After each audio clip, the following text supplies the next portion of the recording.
A new public school plan playing out in Sarasota County is resonating statewide. District leaders want to merge several schools in order to keep charter schools from taking over public campuses.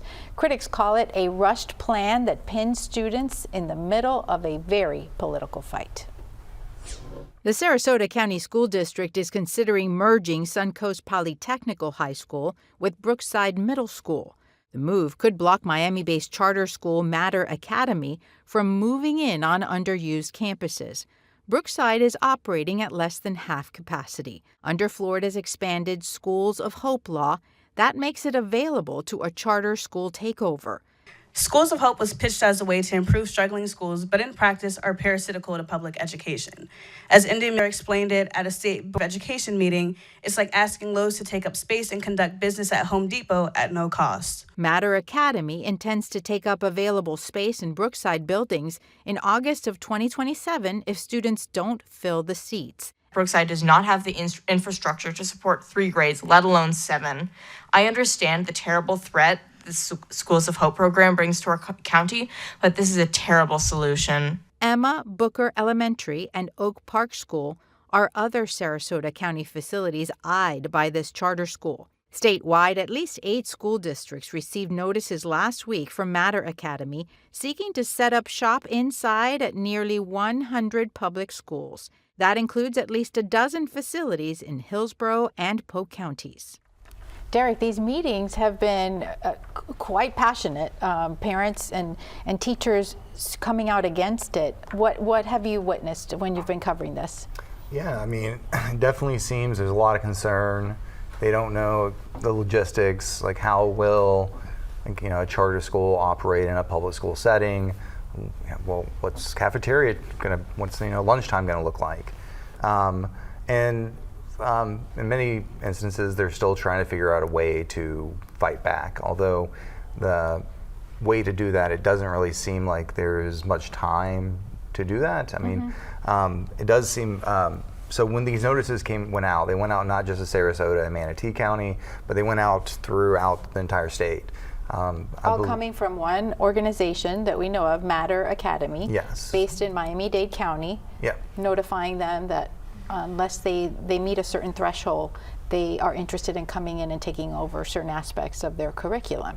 Yeah, they were basically saying, hey, you have vacant classrooms, we'd love to come in and take those. And the school district has to give them plans for how that would happen, and they have 20 days to respond to the notices. Right. Now, Mater Academy actually jumped out ahead of when the rule goes into effect, and the school district are saying that these notices aren't valid until November 11th. And there's actually, Mater Academy is just one of 6 operators in the state that can send out notices.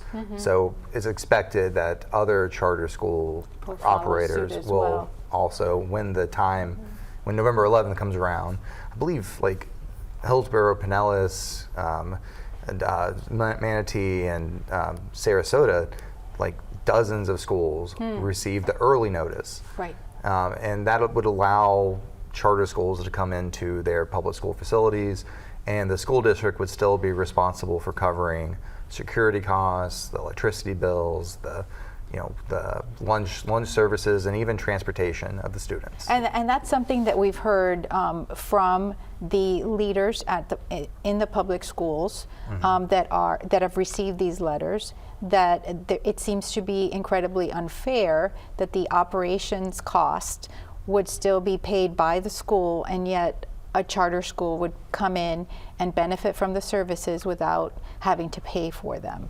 Yeah, I mean, that is what a lot of the district leaders are upset about. They are actually trying to come up with plans to more fully utilize their schools to try to boost them so they're less attractive. I suppose we've heard that 400 seats is like a sweet spot for charter schools that want looking to potentially come in. And in Sarasota, they have seen like enrollment decline at numerous schools, partially because of vouchers and also the shifts in population as people move to more suburbs and Just some neighborhoods, the schools have fewer children.